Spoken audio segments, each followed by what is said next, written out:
I know that Big Finish are primarily known as a full cast audio drama company, but I do think that people tend to sleep on their audio novels that they've been doing for the past few years for Doctor Who. There was some really good ones last year with The Dead Star featuring the second Doctor, and also Prisoners of London featuring the fifth Doctor. They also did a 50th anniversary of the 10th Doctor's sequel in the Box of Terrors as well. But now their latest one is The Chaos Cascade, written by Colin Brake, who has done work with Big Finish before, as well as traditional Doctor Who novels. And this features the 12th Doctor and Missy, and also Big Finish exclusive companion Tanya Bell, played by Rebecca Root in the Doctor Who Stranded series. She's a companion of the 8th Doctor, but also recently, along with Liv, met the 9th Doctor in one of his full cast audio box sets starring Christopher Eccleston.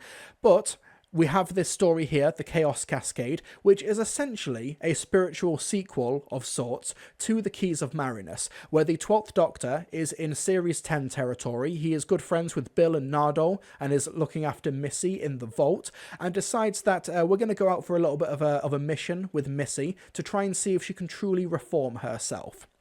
So what happens is that the Doctor and Missy wind up in an area called the Chaos Cascade, which is basically a remnant of the Dark Times, aka a time before the Time Lords discovered time travel and everything was kind of like the Wild West there. However, two warring races, the Myzon and the Tolity, have basically caused the Chaos Cascade to go a little bit wibbly, which results in the Doctor and Missy having to go on a fetch quest across time and space to find these 3 parts of this magic MacGuffin key, which will fix the Chaos Cascade. Along the way, there's a bounty hunter called Lag Dern, who is also trying to get the 3 pieces of this key, and also the Doctor and Missy stumble across Tanya Bell, who is investigating strange lights in the sky in the Yorkshire Dales. However, the first person to meet Tanya is not the 12th Doctor, it is in fact Missy, and Missy decides, I'm going to have a little bit of fun with this human who knows the Doctor and pretend that I'm going to be the Doctor for a little bit. So this audiobook is narrated by 3 people. We've got Dan Starkey, Beth Chalmers and Rebecca Root.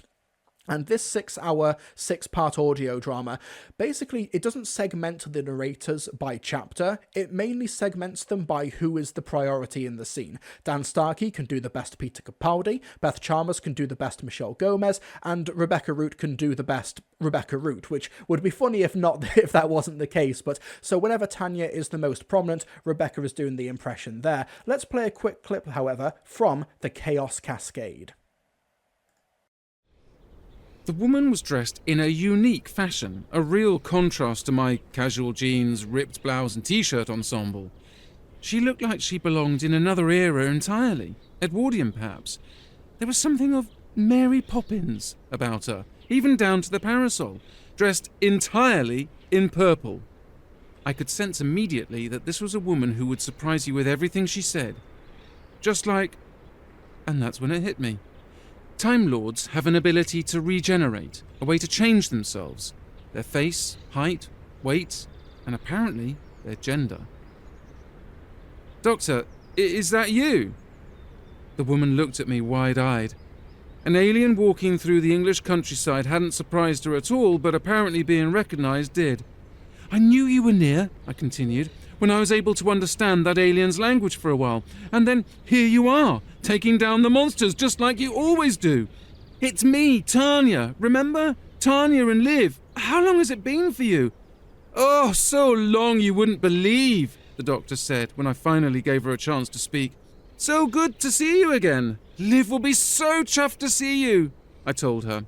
She assured me that she couldn't wait to see Liv again either, but noted that we had more urgent things to deal with than social niceties. She indicated the unconscious alien with her parasol. What's going on? I demanded. You're here to sort out this lost alien, right? The doctor shook her head and told me that it was a little more complicated than that. Of course, it had to be if the doctor was involved, I thought to myself. She pointed out that her perfectly aimed stone to the back of the head wouldn't incapacitate the alien for long. We can't just leave him here, I said. We've no choice, replied the doctor. We've nothing to tie him up with, have we? And there are more urgent matters. Come on.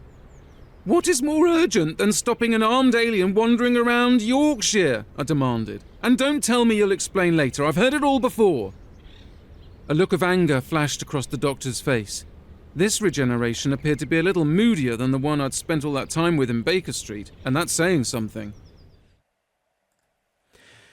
So with the Chaos Cascade, I appreciate that there's like a big fetch quest and it's like a spiritual sequel to the Keys of Marinus here, but one big issue with the Chaos Cascade is what I like to call the second act, because the first act of the Chaos Cascade is really, really strong as it's setting all of these pieces together. There's the distrust with the 12th Doctor and Missy, like, can Missy really be reformed? Because obviously the ending destination for the 12th Doctor and Missy is the Series 10 finale of World Enough in Time and the Doctor Falls, and we're not even like close to there yet. So that does add a nice little bit of unpredictability to the story, because will Missy end up betraying everybody? And there is also, of course, like as alluded to in that clip, the great little wrinkle of Tanya having no idea who Missy or the Master is, because while her girlfriend Liv has had like multiple adventures with the Doctor and has encountered the Master before, Tanya hasn't. So Tanya, this is like Tanya's first ever meeting with the Master, and Tanya just sort of assumes that Missy is the Doctor, and Missy just sort of like runs with it and is like, yeah, this is going to be fun. We're going to do this for a little bit. we'll have a good time with that. So that's like a really good foundation for the story. However, what does bog the Chaos Cascade down is the fetch quest itself, where we're in the middle of this like intergalactic war between these two dueling species, the Myzons and the Totally. And honestly, it's just not that interesting. I think that the actual performances there, I think Rebecca Root does a really good job voicing the aliens when they're there. I think that she does the best job with the aliens, whereas Dan Starkey does a great job with the 12th Doctor. Beth Chalmers does a great job with Missy. I think that the trio of narrators here actually does a really good service to the actual pacing of this 6-hour audio drama, but there's only so much they can do when the second act of the Chaos Cascade feels like an awful lot of dead weight, because when you have a fetch quest, and because there's only 3 pieces of this key as opposed to like the numerous parts of the Keys of Marinus, we're not like hopping from place to place all the time, and just the sheer momentum and the inertia of the location changes is propelling the story forward. No, we actually spend quite a lot of time on these different worlds and these different cultures and these different species, but it's just not that interesting in my opinion. I thought that it just wasn't really propelling me forward, and the whole bounty hunter as well with Lagdern, interesting premise, but it just doesn't really, there's just not an awful lot to it, unfortunately. It just feels like a wrinkle that the 12th Doctor, Tanya and Missy have to sort of overcome, and they do so in pretty predictable ways. But the third act is very good though. Like the first act sets things up really, really well, and the third act brings things to a really effective conclusion. It's just those middle portions. And also it's not helped by the, like, minor spoilers, the Missy and Tanya dynamic is revealed and kind of thrown away pretty early on. Obviously you want to reunite the Doctor with Tanya, but honestly, they don't actually do that much together, the 12th Doctor and Tanya. So what should be interesting is Missy playing with her food, essentially, with one of the Doctor's companions, and they should have held that dynamic on for significantly longer than they actually do, I think. And also, when it comes to the story, Tanya doesn't actually have that much to do up until, like, part 6, like the climax of the story, because you really could have chosen any companion for this story, really, as long as it's a companion who has never encountered the Master before, and the dynamic itself would really, really work. Now, I've not listened to Stranded, so maybe there is like some sort of hidden subtext that's never alluded to of Tanya being the absolute perfect companion to have in the Chaos Cascade, and I will fully acknowledge that that is my blind spot in Doctor Who audio adventures. That's my blind spot. I've not listened to Stranded at all in any capacity, so that could be my issue there. But I do feel like you could replace Tanya with any companion who has not met the Master, and nothing would really fundamentally change over the course of the story. What really, like, this story shouldn't really be called the Chaos Cascade. In actuality, it should really be called Tanya Bell's horrible, very bad, no good, bad day. Like, because that's kind of it. Because she is kind of like put through the ringer here, but because Tanya seems like such a, like, no nonsense, let's just stiff up her lip, just get on with it type of character. Like, she's like every other minute she's being held at gunpoint, or she's like having her, like, somebody's hand over her mouth to stop her from escaping and screaming. That seems to be happening like every 5 pages, and it does get quite repetitive. But like I said, I do think that the 3 narrators does add an awful lot than you might anticipate to the Chaos Cascade, and I think that Colin Brake has really got down to a T Missy's inner monologue, because honestly, you can kind of ignore the fetch quest, you can kind of ignore Tanya, you can, to a lesser extent, ignore the 12th Doctor. This is really just a great Missy showcase story, where obviously, because it's an audio novel, and we have so much of Missy's inner narration, and of course, Beth Chalmers doing an amazing job at like playing Missy in this audio novel. If it wasn't for the fact that Michelle Gomez is a regular at Big Finish, Beth Chalmers could like be a Jacob Dudman style impressionist for like the Missy Chronicles or whatever at Big Finish. Beth Chalmers is so good playing Missy, but because we have her inner monologue, we're able to like sort of actualize Missy's conflict in the text itself, rather than, like, I'm not saying that the conflict isn't there on TV, it obviously is, and Peter Capaldi and Michelle Gomez are amazing actors who work with each other, but with the audio novel format, you can get deeper into that, and she's so good at it. I'm going to play another clip. I've abridged it and edited some bits out, but here's a clip of Beth Chalmers playing Missy. This is in part 4 of the story, where, honestly, the plot at this point is just completely ground to a halt, but the Missy character shines through, and Beth Chalmers does a great job playing the role. Here's another clip from the Chaos Cascade. She suddenly became aware of something tugging at her sleeve. Looking down, she saw a small child. It was a humanoid, but not human, with big blue eyes, a pair of delicate antennae on her forehead, and light blue skin. Miss, help? What? The child tugged at her sleeve again. Miss, help? Missy sighed, not believing what she was about to say. Help with what? Miss, help? Sister stuck, said the child. Missy saw another similar child, perhaps a couple of years older, clinging to the top of one of the poles. Is that your sister? She asked. The child nodded. Lost Mum.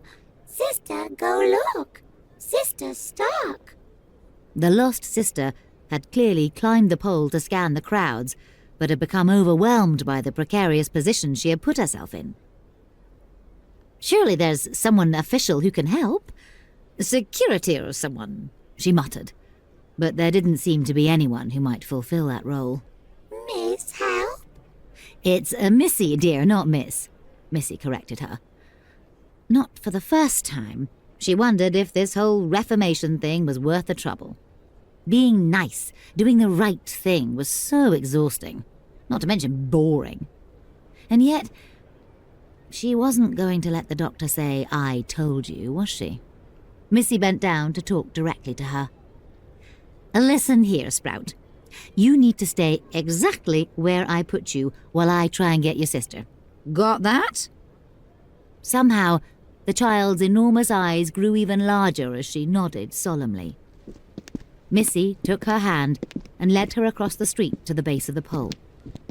Wait here, then, she instructed, and after attaching her parasol to her belt, she began to climb. Hurry, I can't hold on. The older child called down at her from above. Honestly, children used to be so much more fun when you could just use them for target practice. I can't in good conscience recommend the Chaos Cascade as just like you need to pick up all of these audio novels. Like it's a bit of a hard recommendation. However, if you are like a really big fan of the Missy and 12th Doctor dynamic, particularly like, Series 10, or if you just want to know what Tanya and Liv have been up to after their adventures on Baker Street and the 9th Doctor in Flatpack, if you are interested in either or both of those characters or those narratives, that's where I can recommend the Chaos Cascade, because the actual A-plot itself is not particularly interesting, the world building is not quite there, although I do think that Colin breaks inner monologues for the characters, and the dialogue is really, really strong throughout. Like, when I was listening to Box of Terrors, that did feel a little bit like a slog, and Chaos Cascade did feel like a slog for that second act. I found it quite hard to try and power through it, even though it was for the purposes of review. But the Chaos Cascade, works as a character piece for Missy and the 12th Doctor and that dynamic for Series 10, and there is some good Tanya Bell stuff here. I just think that you could maybe replace her with almost any other companion, with the exception of like the cameo that that Liv has as well. It's a decent audio novel. It's not a must listen, but I do think that it does the characters justice, particularly Missy. I think that that's really, really good. And, you know, Dan Starkey, his Peter Capaldi impression is really, really solid in this. You know, it's a bit of a tough one to recommend, but if anything that I've said on a character level is resonating with you, I think this might be one to pick up, and you might find a little bit of a hidden gem here in Big Finish's audio novel catalogue. But I think this might be more for the die-hard fans as opposed to the casual listener.